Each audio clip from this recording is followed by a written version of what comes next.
दोस्तों, आप सभी को मेरा नमस्कार। आज हम पढ़ेंगे राम काव्य धारा।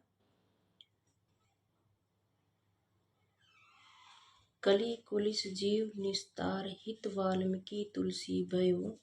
उक्ति किस कवि द्वारा रचित है? नाभादास। कवि कुलिस जीव विस्तार हित वाल्मीकि तुलसी भयो। यह पंक्ति किसकी है? यह है नाभादास की। नाभादास स्वामी अग्रदास के शिष्य थे। इनकी प्रमुख कृतियां भक्तमाल अष्टायाम। प्रमुख कृतियां कौन कौन सी हैं? भक्तमाल अष्टायाम। निम्नलिखित में से राम भक्ति काव्य धारा काव्य परंपरा के कवि नहीं है? गदाधर भट्ट। राम भक्ति काव्य परंपरा के कवि नहीं है? गदाधर भट्ट।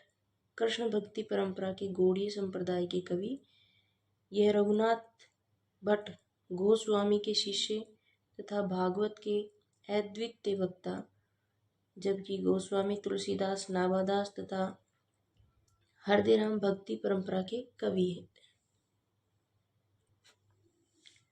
मातु पिता जगताई तजो विधु ने लिख्यो कछु भाल भलाई। यह आत्मापरक काव्य पंक्ति इसमें किसी भक्तिकालीन कवि की? तुलसीदास। मातो पिता कछु बात भलाई आत्मापरक काव्य पंक्ति के रचनाकार भक्तिकालीन कवि तुलसीदास है। तुलसीदास का बचपन घोर दरिद्रता और असहाय व्यवस्था में बीता था। उन्होंने लिखा, माता पिता ने दुनिया में पैदा करके मुझे त्याग दिया। विधाता भी मेरे बाल भाग्य में कोई भलाई नहीं लिखी। तुलसी 1532 में जन्मे, 1623 में उनका निधन हो गया। माता पिता का नाम क्रमशः हुलसी और आत्माराम दुबे था। इनकी पत्नी का नाम रत्नावली शिक्षा गुरु शेष सनातन थी। माता पिता हुलसी और आत्माराम और पत्नी रत्नावती और गुरु सनातन शेष सनातन। जन्म 1532, निधन 1623। नाभादास द्वारा तुलसीदास को कली काल का वाल्मीकि तथा अमृतलाल नागर ने मानस का हंस कहा है। गोस्वामी तुलसीदास द्वारा रचित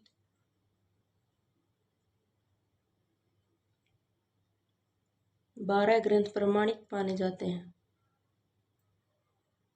दोहावली, कवित रामायण, कवितावली, गीतावली, रामचरितमानस, राम आज्ञा प्रश्न, विनय पत्रिका, राम लल्ला नैचु, पार्वती मंगल, जानकी मंगल, भैरवी रामायण, वैराग्य संदीपनी तथा कृष्ण गीतावली।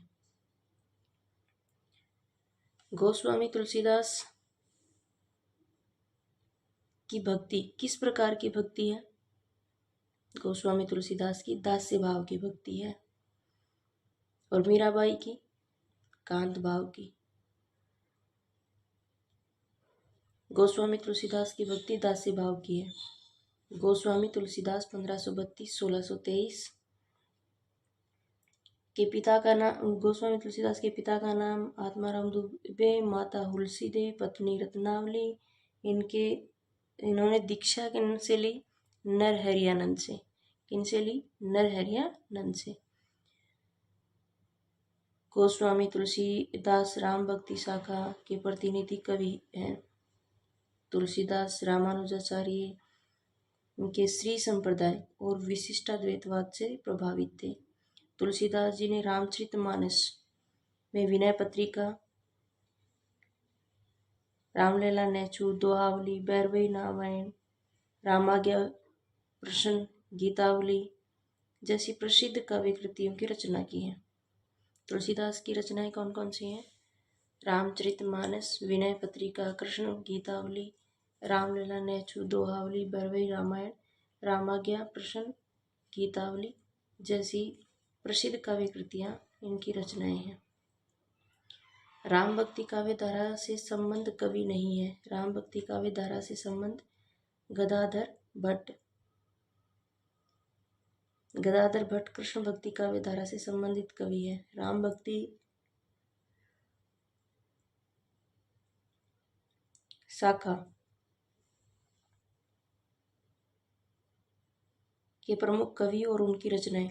तुलसीदास रामचरितमानस, विनय पत्रिका, रामाज्ञा प्रश्न, विष्णुदास रुक्मिणी मंगल, सौराग्रारोहण, ईश्वरदास भरत मिलाप, अंगद फेज, स्वामी अग्रदास अष्टायाम, हितोपदेश, उपखाण बावनी, प्राणचंद चौहान रामायण महानाटक, हृदय राम हनुमान नाटक व सुदामा चरित्र। तुलसीदास रामचरितमानस, विनय पत्रिका, रामाज्ञा प्रश्नावली, गीतावली, रामलीला में छू, दोहावली, बैरवई रामायण, ये इनकी रचनाएं हैं। विष्णुदास की रुक्मिणी मंगल, सौरगारोहण, विष्णुदास की रुक्मिणी मंगल, सौरगारोहण, ईश्वरदास भरत मिलाप, अंगद फेज, ईश्वरदास की भरत मिलाप, अंगद फेज, स्वामी अग्रदास अष्टायाम, हितोपदेश, उपखाण बावनी, प्राणचंद चौहान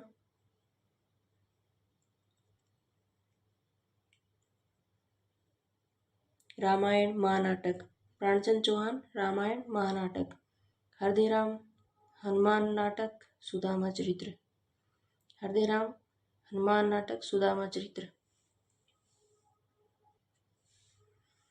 सुंदरकांड रामचरितमानस का कौन सा कांड सर्ग है? कौन सा कांड सर्ग है?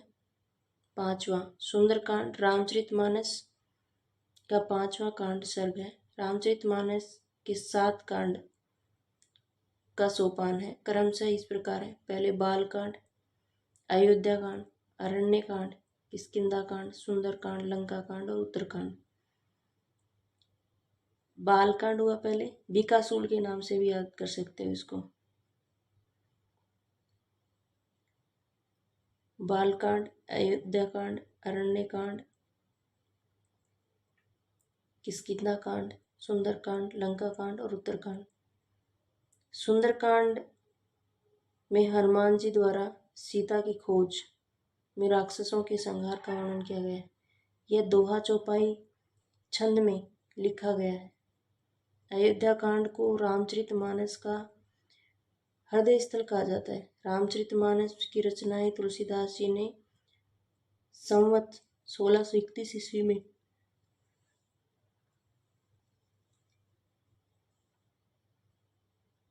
चैत्र शुक्ल रामनवमी मंगलवार को प्रारंभ किया। इसे पूर्ण करने के लिए 2 वर्ष 7 महीना और 26 दिन लगा। 2 वर्ष 7 महीने 26 दिन किसको पूर्ण करने के लिए लगा? रामचरितमानस को। तुलसीदास जी ने 1631 में चैत्र शुक्ल रामनवमी मंगलवार को प्रारंभ किया।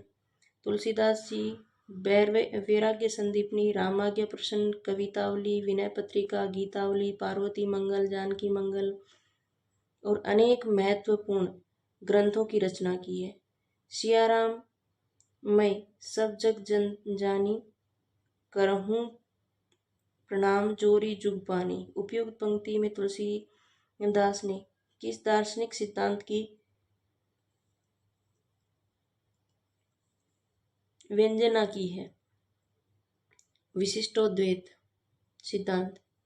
सियाराम मैं सब जुग पानी पंक्ति की तुलसीदास के विशिष्टोद्वैत सिद्धांत की व्यंजना की है। विशिष्टाद्वैत सिद्धांत का आचार्य रामानुज सन 1016 से 1127 प्रतिपादित किया है। दार्शनिक मत इनके अनुसार यद्यपि जगत और जीवात्मा दोनों कार्यरत हैं, ब्रह्म से भिन्न है, फिर भी वे ब्रह्म से ही उद्भव है। ब्रह्मा से उसका उसी प्रकार का संबंध है जैसा उनकी किरणों का सूर्य से।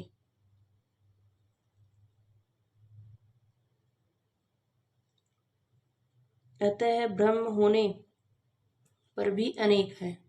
कीर्ति भनीति भूति भली सोई, सुरसई सम सब है हित को हुई। ये किसकी पंक्तियां हैं? तुलसीदास जी की। कीर्ति भनीति भूति भली सोई, तुलसीदास सुरसरी सम कह हित होई। मेरे नैनन विरह की बेला भई। सींचत नैन नीर के संजनी मूल पतार गई। सूरदास। नव मरकट मणि श्याम कनक मणिगम ब्रजबाला। वृंदावन को रीझी मनु पहिराई माला। नंदास। माधो मैं ऐसा अपराधी तेरी भक्ति होत नहीं साधी। कबीरदास। रामचरितमानस में तुलसीदास ने सर्वप्रथम इनमें से किनकी वंदना की है? रामचरितमानस में तुलसीदास ने सर्वप्रथम सरस्वती गणेश वंदना की है। रामचरितमानस की रचना संवत 1631 ईस्वी में चैत्र शुक्ल राम नवमी को हुई। इनकी रचना में कुल 2 वर्ष 7 महीना 26 दिन लगे। मानस में 7 कांड सोपान जो क्रम से बालकांड, अयोध्या कारण्य कांड, किष्किंधा कांड, सुंदरकांड, लंका कांड, उत्तरकांड। अयोध्या कांड को रामचरितमानस का हृदय स्थल कहा जाता है। आचार्य हजारी प्रसाद द्विवेदी ने तुलसीदास का संपूर्ण काव्य समन्वय की विराट चेष्टा है। आचार्य शुक्ल के अनुसार हिंदी काव्य की प्रौढ़ता के युग का आरंभ गोस्वामी तुलसीदास द्वारा हुआ है। तुलसीदास ने सर्वप्रथम मानस को रसखान को सुनाया था। सर्वप्रथम तुलसीदास ने मानस को किसको सुनाया था? रसखान को सुनाया था। आचार्य शुक्ल के अनुसार हिंदी काव्य की प्रौढ़ता के युग का आरंभ गोस्वामी तुलसीदास द्वारा हुआ है। हिंदी काव्य की प्रौढ़ता के युग का आरंभ किससे माना है? आचार्य रामचंद्र शुक्ल ने तुलसीदास द्वारा। हजारी प्रसाद द्विवेदी ने क्या कहा? तुलसी का संपूर्ण काव्य समन्वय को विराट चेष्टा। निम्नलिखित एक लाइन और रह गई। रामचरितमानस की प्रथम टीका अयोध्या के बाबा रामचरण दास ने लिखी है। निम्नलिखित में से लोकमंगल की साधना का कवि कहा जाता है। लोकमंगल की साधना का कवि तुलसीदास को कहा जाता है। लोकमंगल की साधना कवि तुलसीदास को कहा जाता है। तुलसीदास की संदर्भ के विद्वानों ने कही गई उक्तियां। रामचंद्र शुक्ल। तुलसीदास उत्तर भारत के समय जनता के हृदय मंदिर में पूर्ण प्रेम प्रतिष्ठा के साथ विराज रहे हैं। पूर्ण प्रेम प्रतिष्ठा के साथ विराज रहे हैं। रामचंद्र क्या कह रहे हैं? तुलसीदास उत्तरी भारत की समग्र जनता के हृदय मंदिर में पूर्ण प्रेम प्रतिष्ठा के साथ विराज रहे हैं। हजारी प्रसाद द्विवेदी भारतवर्ष का लोकनायक वही हो सकता है जो समन्वय करने की अपार धैर्य लेकर आया हो। हजारी प्रसाद द्विवेदी क्या कहते हैं? भारतवर्ष का वह लोकनायक वही हो सकता है जो समन्वय करने के अपार धैर्य लेकर आया हो। नाभादास। कलिकाल का वाल्मीकि। रामविलास शर्मा जातीय कवि। अमृतलाल नागर मानस का हंस। तुलसीदास द्वारा रचित विनय पत्रिका की रचना किस भाषा में हुई है? तुलसीदास द्वारा रचित विनय पत्रिका की रचना की भाषा ब्रज भाषा में हुई है। किस भाषा में हुई है? ब्रज भाषा में हुई है। एक बार ये वाली वापस देखते हैं व्याख्या। लोकमंगल की साधना का कवि तुलसीदास को माना है, पर रामचंद्र शुक्ल, हजारी प्रसाद द्विवेदी और नंददास और रामविलास शर्मा, अमृतलाल नागर ने क्या कहा? लोकमंगल की साधना का कवि तुलसीदास को कहा जाता है। तुलसीदास के संदर्भ में रामचंद्र शुक्ल ने उत्तरी भारत के समय जनता के हृदय मंदिर में पूर्ण प्रेम प्रतिष्ठा के साथ विराज रहे हैं। मतलब हृदय का मंदिर, मतलब अपने मन में पूर्ण प्रेम प्रतिष्ठा के साथ तुलसी जी विराज रहे हैं। हजारी प्रसाद द्विवेदी जी ने क्या कहा? भारतवर्ष का लोकनायक वही हो सकता है जो समन्वय करने का अपार धैर्य लेकर आया हो। समन्वय करने का अपार धैर्य मतलब जोड़ने का कार्य, समन्वय करने का कार्य, और उसके लिए धैर्य चाहिए होता है। तो हजारी प्रसाद द्विवेदी जी ने कहा कि लोकनायक वही हो सकता है जो समन्वय करने का अपार धैर्य मतलब बहुत बड़ा धैर्य लेकर आया हो। नाभादास। कलिकाल का वाल्मीकि कहा। कलिकाल का वाल्मीकि नाभादास ने किसको कहा? तुलसीदास को।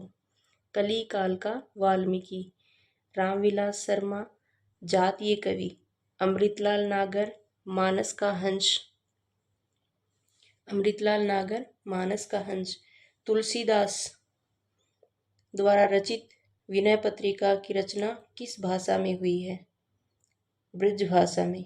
तुलसीदास द्वारा रचित विनय पत्रिका की रचना ब्रज भाषा में हुई है। तुलसीदास ने रामचरितमानस की रचना संवत 1631 ईस्वी में की प्रारंभ, जिसे पूरा करने में उन्हें 2 वर्ष 7 महीने 26 दिन का समय लगा।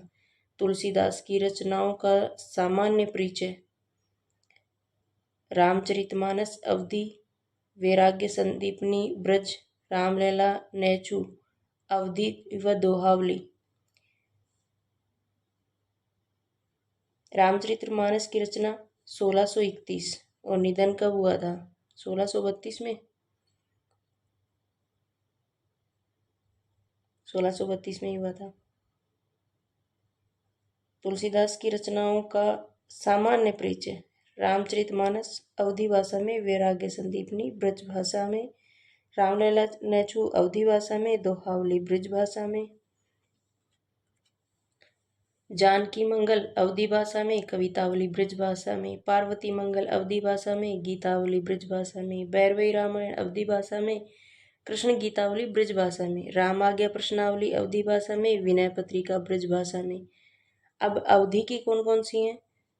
रामचरितमानस, रामलला नैचु, जानकी मंगल, पार्वती मंगल, भैरवी रामायण और रामाज्ञा प्रश्नावली। तुलसीदास की 3 रचनाएं राम पर हैं। रामाज्ञा प्रश्नावली, रामचरितमानस, रामलला नैचु, तीनों ही अवधी भाषा में हैं।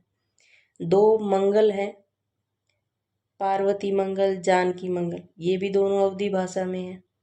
एक रामायण है, भैरवी रामायण। वैसे तो 4 रचनाओं में हो गए राम शब्द, भैरवी रामायण में भी तो राम है ना, तो ये भी अवधी भाषा की है। और ब्रज भाषा में वैराग्य, दोहा, कविता, गीता, कर्षण और विनय, ये सब ब्रज भाषा में है। मेघाकर बहुगुणा द्वारा रचित कृति है रामायण प्रदीपम। मेघाकर बहुगुणा द्वारा रचित कृति कौन सी है? रामायण प्रदीपम। मेघाकर बहुगुणा द्वारा रचित कृति रामायण प्रदीपम है। अन्य विकल्पों की कृति के रचनाकार निम्न हैं: महावीर चरितम, भवभूति, गंगा शतकम, लोकरत्नम, गुमानी पंथ। नाभादास किस भक्ति धारा के कवि हैं? नाभादास राम भक्ति भक्त कवि हैं। नाभादास भक्तिकालीन राम भक्त कवि माने जाते हैं। ये स्वामी अगरदास के शिष्य थे। नाभादास की 3 कृतियां उपलब्ध हैं: भक्तमाल, अष्टायाम और राम भक्ति संबंधी स्फुट पद। राम भक्ति संबंधी स्फुट पद। भक्तमाल में के लगभग 200 भक्तों का चित्रगान है। अष्टायाम ब्रजभाषा गद्य और पद्य दोनों में अलग अलग उपलब्ध होता है। सच पूछा जाए तो मध्य युग की समग्र स्वाधीन चिंता के गुरु रामानंद ही थे। कि उक्त कथन किसका है? मतलब सच में पूछा जाए तो मध्य युग की समग्र स्वाधीन चिंता के गुरु रामानंद ही थे। यह कथन किसने कहा? हजारी प्रसाद द्विवेदी ने। इसने कहा हजारी प्रसाद द्विवेदी ने। सच पूछा जाए तो मध्य युग की समग्र स्वाधीन चिंता के गुरु रामानंद ही थे। उक्त कथन रामानंद के विषय में हजारी प्रसाद द्विवेदी का है। रामानंद का जन्म प्रयाग के ब्राह्मण परिवार में हुआ था। उनकी माता का नाम सुशीला देवी था और पिता का नाम पुण्य सदन था। कबीर, रैदास, सुरसुरी, अंतानंद, पीपा, धन्ना इनके प्रमुख शिष्य थे।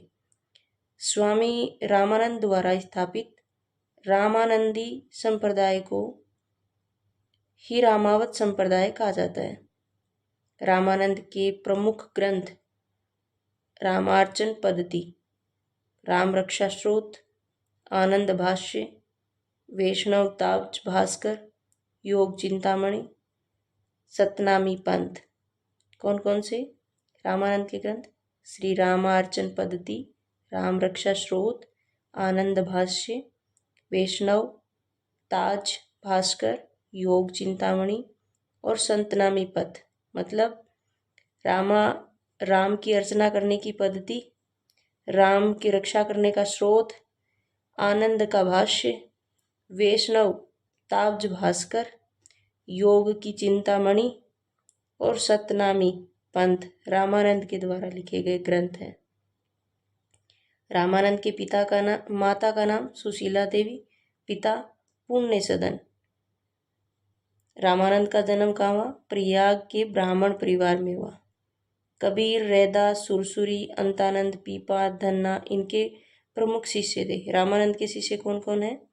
कबीर, रैदास, सुरसुरी, अंतानंद, पीपा, धन्ना इनके प्रमुख शिष्य हैं। रामानंद द्वारा स्थापित रामानंदी संप्रदाय को ही रामावत संप्रदाय कहा है। आलवार भक्तों के विषय में कौन सा कथन गलत है? ये सभी उच्च वर्ण जाति के थे। दिए गए तथ्यों में ये सभी उच्च वर्ण जाति के थे, तथ्य सही नहीं है। ये सुदूर दक्षिणा के वैष्णव भक्त, इनकी संख्या 12 थी। ये सभी उच्च वर्ण जाति के। आलवारों में आंडाल नाम की एक महिला भक्त थी। ये सब इसके ऑप्शंस हैं। आलवार सुदूर दक्षिण के वैष्णव भक्त थे। इनकी कुल संख्या 12, जिसमें महिला आलवार संत आंडाल भी शामिल है। मानी जाती है ये आलवार भिन्न भिन्न जातियों में पैदा हुए थे, परंतु संत होने के कारण उनका समान रूप से आदर है। 12 आलवार संतों का समय 6वीं से 9वीं शताब्दी के बीच माना जाता है। ये आलवार भिन्न भिन्न जातियों में पैदा हुए थे, परंतु संत होने के कारण उनका समान रूप से आदर है। 12 आलवार संतों का समय 6वीं से 9वीं शताब्दी के बीच माना जाता है। भगवान को सगुण मानकर उनकी भक्ति पर बल देने वाले भागवत धर्म के भेदों और उनके संस्थापकों को सुमेलित कीजिए। श्री संप्रदाय, रामानुजाचार्य, ब्रह्म संप्रदाय, माघवाचार्य, रुद्र संप्रदाय, विष्णु स्वामी, संकादिक संप्रदाय, निम्बार्काचार्य। अब इसका ऑप्शन नीचे वाले पढ़ लेते हैं व्याख्या। श्री संप्रदाय रामानुजाचार्य, दार्शनिक मत कौन किसका है? विशिष्टाद्वैतवाद का। ब्रह्म संप्रदाय माघवाचार्य, द्वैतवाद। रुद्र संप्रदाय विष्णु स्वामी, शुद्धाद्वैतवाद। संकादिक संप्रदाय निम्बार्काचार्य, द्वैताद्वैतवाद व भेदाभेदवाद। गौड़ी संप्रदाय चैतन्य महाप्रभु, द्वैताद्वैतवाद। राधा वल्लभ हित हरिवंश। संकादिक संप्रदाय को निम्बार्क संप्रदाय, हंस संप्रदाय या कुमार संप्रदाय के नाम से भी जाना जाता है। संकादिक संप्रदाय को निम्बार्क संप्रदाय, हंस संप्रदाय या कुमार संप्रदाय के नाम से भी जाना जाता है। कौन से संप्रदाय को? संकादिक संप्रदाय को। निम्बार्काचार्य होने के कारण इनको निम्बार्क संप्रदाय, द्वैताद्वैत और भेदाभेद हंस संप्रदाय व कुमार संप्रदाय। नाभादास कृत भक्तमाल से संबंधित कौन सा तथ्य सही नहीं है? कौन सा तथ्य सही नहीं है? उत्तरार्ध में मध्यकालीन भक्तों का विस्तृत जीवन वर्त दिया गया है, ये सही नहीं है। कौन से सही है? यह भक्तिकालीन भक्तों के संबंध में प्रमाणिक रचना मानी जाती है। भक्तमाल पूर्वार्ध में कलयुग से पहले के भक्तों का उल्लेख है और इतिहास की दृष्टि से उत्तरार्ध अधिक महत्वपूर्ण है। उत्तरार्ध में मध्यकालीन भक्त संतों का विस्तृत जीवन वर्त दिया गया है। नाभादास द्वारा कृत भक्तमाल के संबंध में उपयुक्त कथन सही नहीं है। सन 1585 के लगभग नाबादासकृत भक्तमाल के दो पहलू स्पष्ट होते हैं। प्रथम में छपियों के माध्यम से रामानुजाचार्य से पूर्व के सभी प्रकार के भक्तों के नामों का स्मरण मात्र। दूसरे पहलू में एक एक कवि या भक्त पर पूरा छपे जिसमें उस भक्त कवि के विशिष्ट गुणों का प्रकाश पड़ता है। एक छपे में 6 चरण होते हैं जिसमें किसी कवि की जीवनी नहीं आती, अतः उसे जीवनी साहित्य नहीं कहा जा सकता। उत्तरार्ध के मध्यकालीन भक्तों का विस्तृत वर्णन जीवन वृत्त दिया गया है। नाबादासकृत भक्तमाल के संबंध में उपयुक्त कथन सही नहीं है। 1585 में लगभग नाबादासकृत भक्तमाल के दो पहलू स्पष्ट होते हैं। प्रथम में छपियों के माध्यम से रामानुजाचार्य के पूर्व के सभी प्रकार के भक्तों के नामों का स्मरण मात्र, और दूसरे पहलू में एक एक कवि या भक्त का एक एक पूरा छंद छपे जिसमें उस भक्त कवि के विशिष्ट गुणों का प्रकाश पड़ता है। एक छपे के 6 चरण होते हैं जिसमें किसी कवि की जीवनी आ सकती है या उसे जीवनी साहित्य नहीं कहा जा सकता, अतः उसे जीवनी साहित्य नहीं कहा जा सकता। भक्तकालीन राम काव्य धारा के विषय के अंतर्गत कथन। यह कृष्ण काव्य के प्रभाव से पूर्णतः मुक्त है। यह कृष्ण काव्य के प्रभाव से पूर्णतः मुक्त है। यह कथन भक्तिकालीन राम काव्य धारा के विषय में असंगत है। राम काव्य कृष्ण काव्य के प्रभाव से पूर्णतः मुक्त नहीं है। राम काव्य में कृष्ण की प्राय सभी शैलियाँ दृष्टिगोचर होती हैं। तुलसीदास ने राम काव्य के सृजन में विद्यापति और सूरदास के गीति पद्धति का सफलतापूर्वक प्रयोग किया। राम काव्य धारा की प्रमुख विशेषताएं हैं लोक मंगल की भावना, अवधी और ब्रज दोनों भाषाओं की बहुलता, समन्वय की भावना और प्रबंध और मुक्तक रचना की प्रवृत्ति। राम कृष्ण काव्य के प्रभाव से पूर्णतः मुक्त नहीं है। राम काव्य क्या है? कृष्ण काव्य के प्रभाव से पूर्णतः मतलब मुक्त का मतलब फ्री नहीं है, उनको अलग नहीं किया जा सकता पूर्णतः। राम काव्य में कृष्ण काव्य की प्राय सभी शैलियाँ दृष्टिगोचर होती हैं, सभी शैलियाँ देखने को मिलती हैं। तुलसीदास ने राम काव्य के सृजन में विद्यापति और सूरदास के गीति पद्धति का सफलता प्रयोग किया है। राम काव्य के लिखने में सृजन में विद्यापति और सूरदास के गीति पद्धति का सफलतापूर्वक प्रयोग किया है तुलसीदास जी ने। राम काव्य धारा की प्रमुख विशेषताएं क्या हैं? इसमें लोक मंगल की भावना है, अवधी और ब्रज दोनों भाषाओं की बहुलता है, समन्वय की भावना है, प्रबंध एवं मुक्तक रचना